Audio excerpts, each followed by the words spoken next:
Warumi 13 sura ya kwanza mstari wa kwanza unasema, kila mtu atii mamlaka kuu, kwa maana hakuna mamlaka isiyotoka kwa Mungu, na iliyopo imewekwa na Mungu. Hii ya Mama Samia imewekwa na Mungu, hajajiweka mwenyewe. Mama Samia ni Mungu amemweka.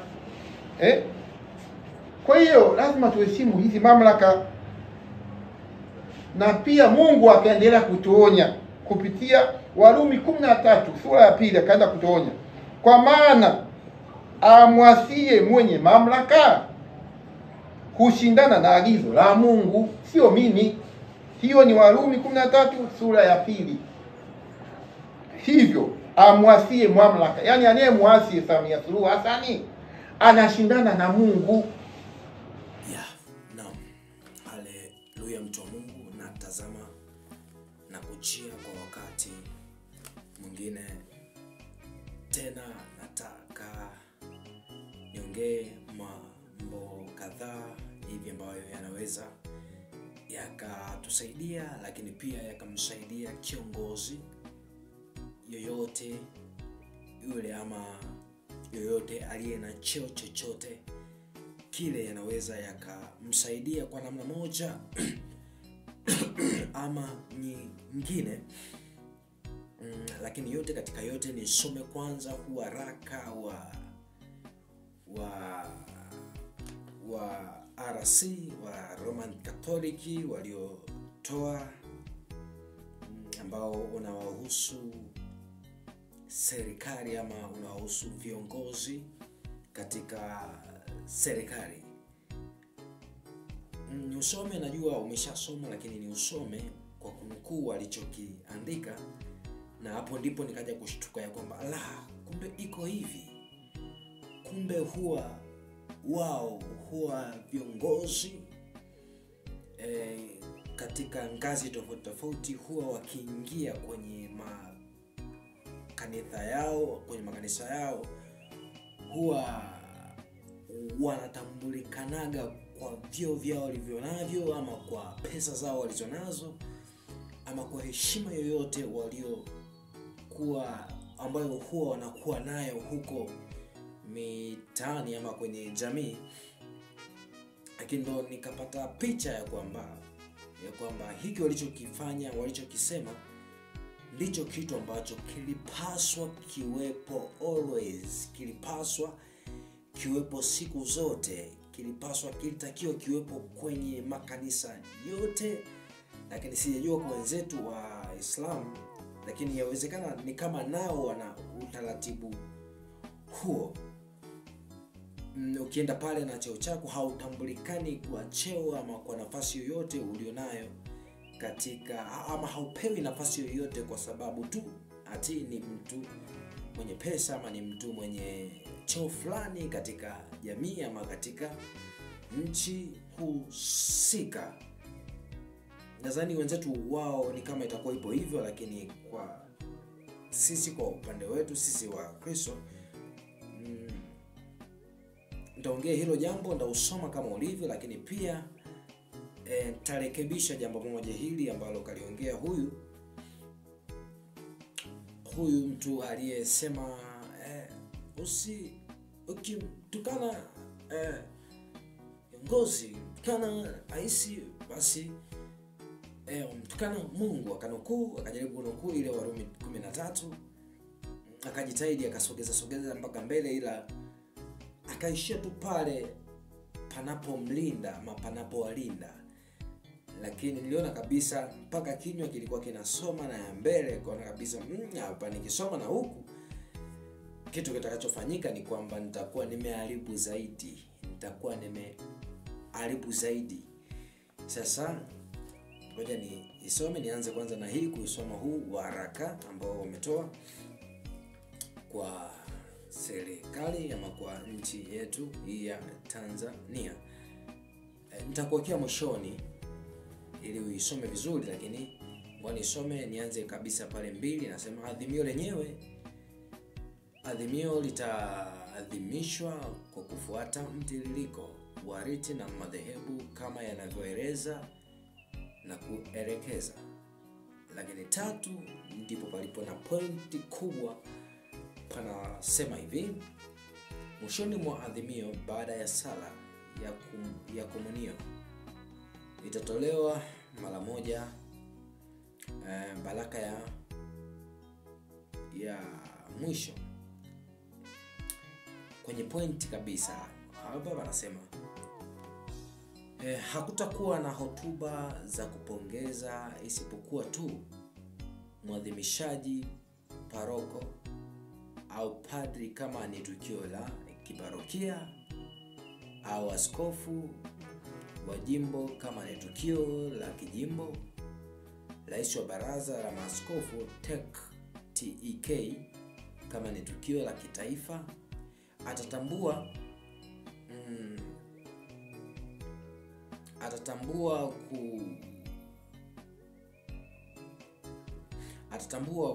kwa ufupi uwepo wa wageni wa kidini. Atatambua kwa ufupi uwepo wa wageni wa kidini. Atatambua kwa ufupi uwepo wa wageni wa kidini, kiserikali, kijamii na waalikwa wote, bila kuwapa nafasi ya kuongea au kutoa hotuba wala kusalimia. Mwadhimishi mkuu anawajibika kualika wageni, kutoa zawadi zao, na bila ya wao kutoa salamu za pongezi,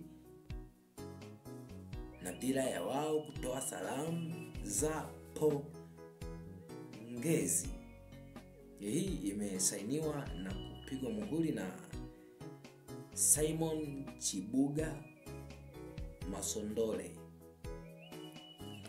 Huo ndio waraka walioutoa kwa makanisa yote ya RC. Lakini nadhani kuna baadhi ya wametoa mwongozo huo, lakini naamini kabisa ni kitu kinachoweza kikafuatwa na makanisa haya mengine madhehebu tofauti. Kama wataona lina umuhimu, watalichukua hilo. Lakini nimesema nataka nifafanue kidogo na ile issue ambayo kaiongea huyu kiongozi mmoja. Alisema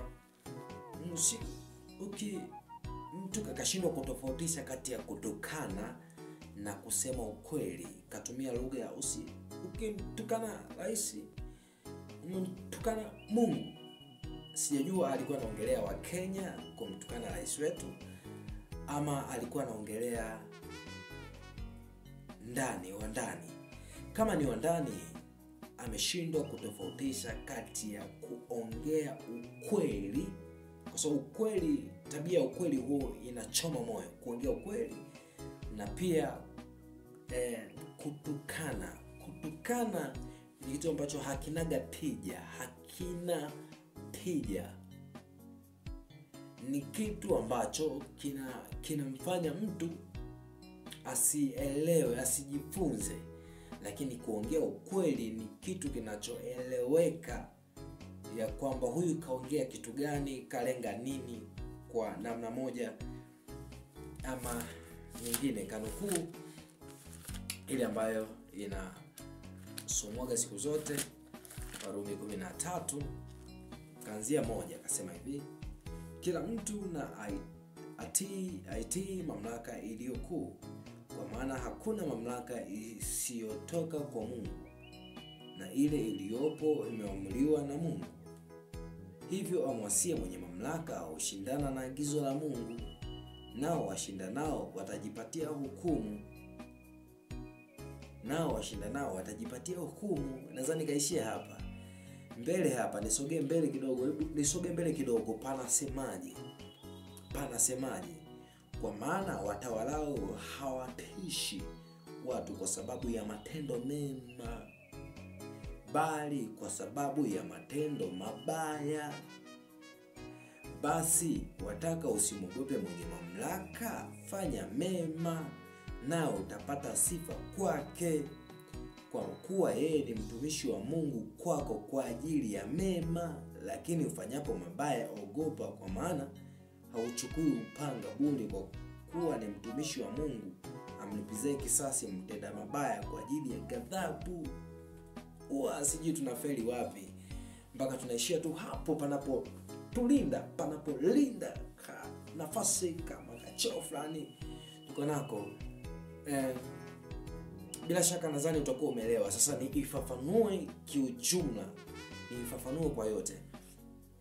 Ni kwamba utaratibu waliotoa ama waraka waliotoa RC ni utaratibu mzuri ambao ulipaswa ufuatwe na madhehebu yote.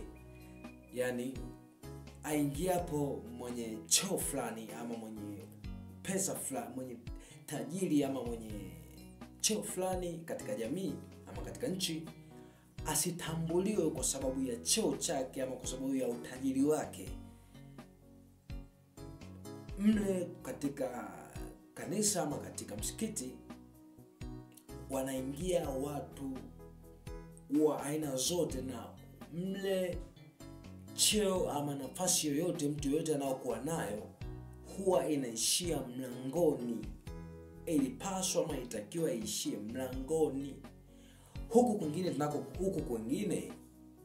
ni mtu wa kawaida kabisa. Ni mtu wa kawaida kabisa.